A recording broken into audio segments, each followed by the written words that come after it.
머리부터 발끝까지 다 날리는 잔인한 것을 넘어 흉악한 흉기, 지뢰로부터 살아남는 법을 아시나요?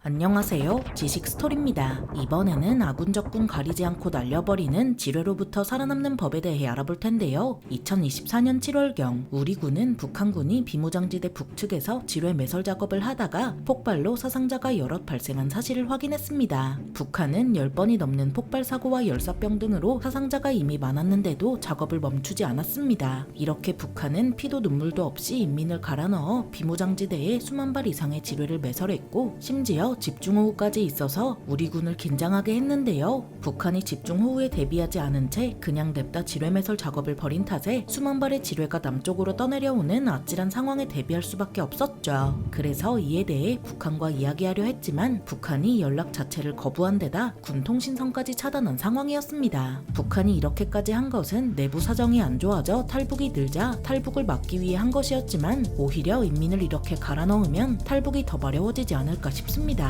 사실 지뢰는 최전방에 가서나 밟아보고 터지는 경험을 할 수 있는 것이라 지뢰로부터 살아남는 법을 굳이 알아야 할까 싶을 수도 있는데요. 하지만 방심은 금물이니 한번 들어서 나쁜 것은 없죠. 지뢰는 15세기 중국 명나라 때부터 사용되기 시작해서 1차 세계대전 때 보편화됐고 유엔과 국제적십자위원회에 따르면 1996년까지 전 세계에 묻힌 지뢰는 1억 1천만 개가 넘는 것으로 추정됩니다. 지뢰는 역사적으로 전 세계에 큰 피해를 줘서 유엔은 4월 4일을 국제 지뢰 인식과 지뢰 제거 활동 지원의 날로 정하기도 했는데요. 우리나라도 지뢰 피해자는 2,000명 정도에 불발탄 피해자는 4,000명 정도로 합치면 6,000명이나 되는 사람들이 지뢰나 불발탄으로 피해를 봤습니다. 심지어 이 수는 조사된 것만 포함된 것이고 실제 피해자는 더 많을 것으로 보이는데요. 생각보다 많은 수에 놀랐을 수도 있는데 사실 이 사람들이 전부 지뢰밭에서 변을 당하는 것은 아니죠. 지뢰밭처럼 출입금지 구역에서 피해를 본 사람은 고작 10%도 안 되고 대부분이 강가나 논밭처럼 일상생활의 영역에서 변을 당했습니다. 정말 운 나쁘게는 산책하다가 터지기도 하는데요. 그만큼 지뢰는 우리 일상생활에 알게 모르게 숨어있는 지경에 이르렀죠. 강원도 철원에서는 트랙터로 작업하던 중 불발탄이 터져 운전자가 사망하기도 했으며 고양시 한강 하구에서는 환경운동가가 쓰레기를 치우다 지뢰를 밟아 다리를 잃기도 했습니다. 제사 땅굴이 발견된 영구 해안면에는 1,200명의 주민이 거주하는데 이 중 지뢰 피해자가 무려 47명으로 이는 앙골라나 캄보디아보다도 위험한 지역이라는 것을 뜻하는데요. 특히 한 가족은 지뢰 때문에 6명 중 2명이 사망하고 2명이 다치는 큰 비극을 겪었죠. 우리나라는 70년 넘게 평화를 누려왔다 보니 전쟁이 끝나지 않았다는 사실도 자주 있지만 한편으로는 비무장지대라는 세계 최대 지뢰밭을 보유하고 있다는 것도 잊기 쉽습니다. 비무장지대 안의 지뢰 중에는 6.25 전쟁 당시 국군, 북한군, 미군, 중공군 등이 전선 곳곳에 매설하고 뿌린 지뢰가 여전히 가득합니다. 이런 비무장지대 안의 지뢰는 6.25 전쟁 전후로 매설되고 뿌려졌다고 생각하기 쉽지만 사실 1960년대부터 최근까지도 계속 매설되고 뿌려졌습니다. 우리 군의 월남전 파병으로 인한 안보 공백이 발생하자 이 틈을 타 북한 간첩이 침투 공작을 벌였고 이를 막고자 지뢰를 매설했는데요. 반대로 북한은 앞서 말한 대로 탈북을 막고자 지뢰밭을 만들었죠. 그래서 귀순하려던 북한군 중에서는 고압 철책까지는 무사히 통과했지만 지뢰를 밟고 사망한 경우도 여럿 있습니다.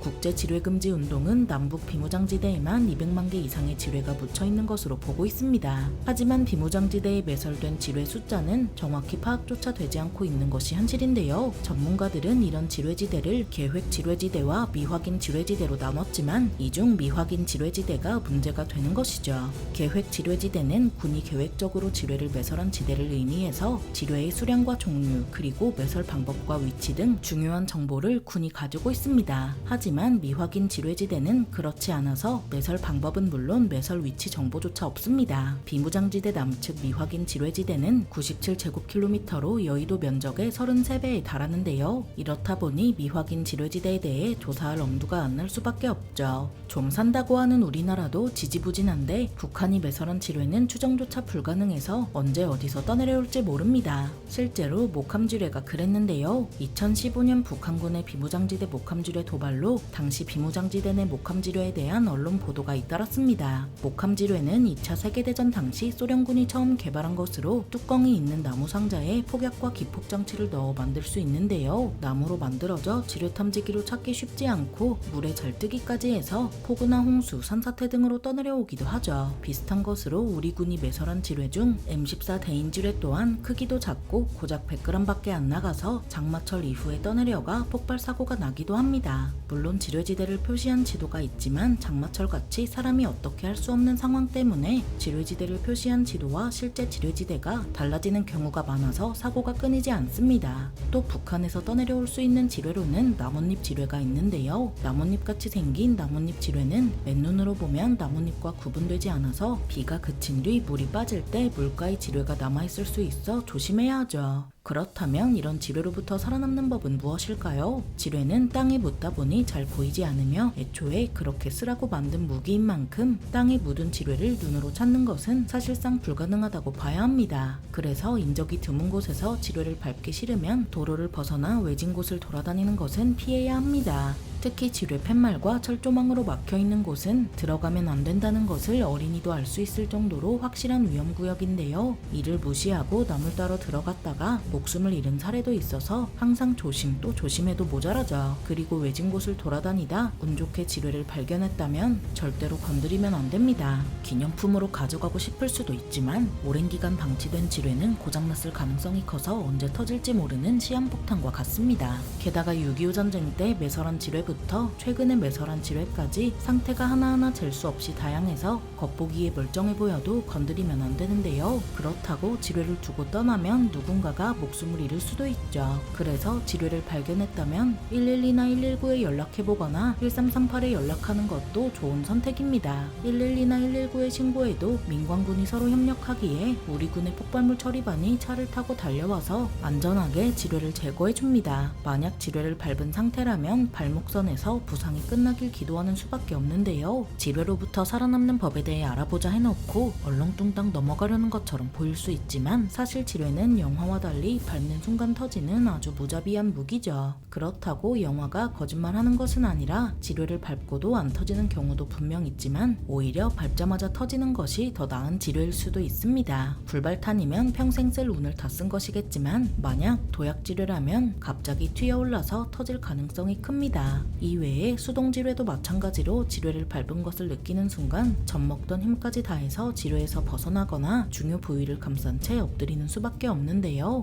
모든 지뢰가 밟는다고 죽는 것은 아니지만 인적이 드문 곳에서 지뢰를 밟고 터져서 발목을 잃은 상황이라면 쇼크가 오지 않고 의식이 있기를 바라는 수밖에 없죠. 이렇듯 우리나라는 북한과 대치하고 있는 탓에 웬만한 분쟁 지역보다 지뢰를 밟을 가능성이 크고 지뢰가 터지는 폭발 사고도 계속 일어나고 있습니다. 우리나라가 안전불감증이 심하다 하는데 외진 곳으로 갈 때는 지뢰를 밟을 수도 있다는 것을 항상 생각하고 최대한 도로를 따라가도록 해야겠습니다. 아니면 금속 탐지기라도 하나 구해서 가는 길을 훑으며 지나가면 그나마 안전하겠지만 목함지뢰나 나뭇잎지뢰는 그래도 못 찾으니 지뢰를 좋아한 최악의 독재자 폴포트의 말로 마무리하겠습니다. 지뢰는 쉼없이 일하고 자리를 이탈하지 않으며 먹지 않고 아무것도 요구하지 않는 완벽한 병사이다. 그리고 가장 중요한 것은 적의 전의를 상실시킨다는 것이다. 정신만 차리면 살 수 있는 지뢰로부터 살아남는 법에 대해 알아봤는데요. 영상이 유익하셨다면 구독과 좋아요 부탁드립니다. 감사합니다. 지식 스토리였습니다.